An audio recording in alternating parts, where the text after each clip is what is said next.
اللاعبين المغربي لما تشوف المقابله تاعو نقول ما سي با اون سيربريز اللي تصدر المجموعه، وهذا كله عمل اللي قاموا به اللاعبين والمدرب.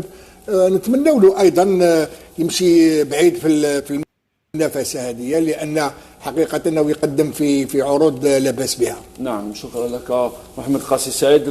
عمور المنتخب المغربي شفناه اليوم امام منتخب كندا، شوط اول ممتاز جدا للمنتخب المغربي لغايه هدف ضد مرماه اللي كان نقطه تحول في المباراه. شفنا كندا في الشوط الثاني كانت قريبه جدا من تعديل النتيجه وتدخل المغرب في حسابات كانت ربما في غنى عنها. شفنا كره، اعطينا صوره فقط بتقنيه الطروادي بتقنيه ثلاثيه الاعلام. كره المنتخب الكندي الاخطر ربما في الشوط الثاني اللي كانت ارتطمت بالعارضه والخط وخرجت، يعني عادت. هذه كانت في دقيقه 73. لو عدل المنتخب الكندي النتيجه كانت الحسابات تختلف في هذه المجموعه. حتى دخل الشك في اللاعبين تسجيلهم الكندا، تسجيلهم الهدف الاول 2-1 دخل الشك اللاعبين تاع المغرب وبعدهم على المستوى اللي دخلوا فيه تقريبا قبل تسجيل الهدف.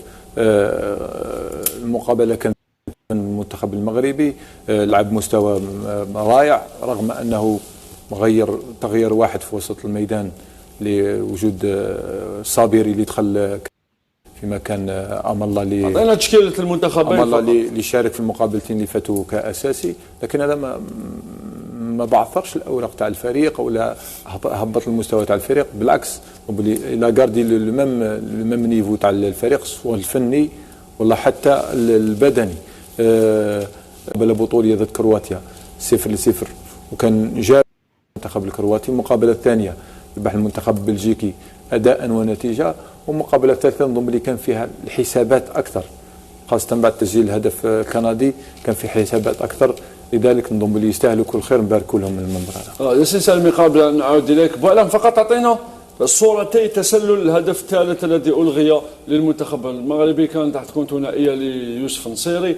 اعطينا الصوره الاولى قبل هذه. الصوره الاولى هذه لما تحركت الكره من زياش، هنا ما كانش وضعيه تسلل. لا جينا الحارس. لكن في الصوره الثانيه وضعيه التسلل كانت في الصوره الاخرى. ابو علاء من فضلك، هنا كانت وضعيه التسلل لانه كان واقف في وجه حارس المنتخب. لا ماشي التسلل اللي لغى الهدف، هذا جينا الجارديان غلق.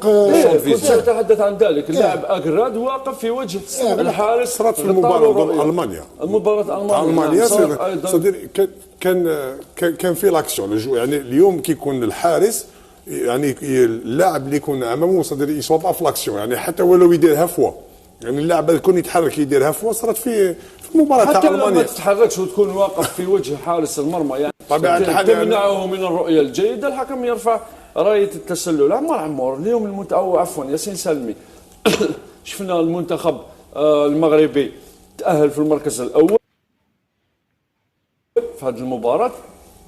شفنا السنغال مشى للدور الثاني ب6 نقاط، ايضا المنتخب المغربي ب7 نقاط، وننتظر ربما تأهل المنتخب الغاني غدا. تعادل يكفي برازيلي وافريقيا منتخب البلاك ستارز من الوصول الى الدور.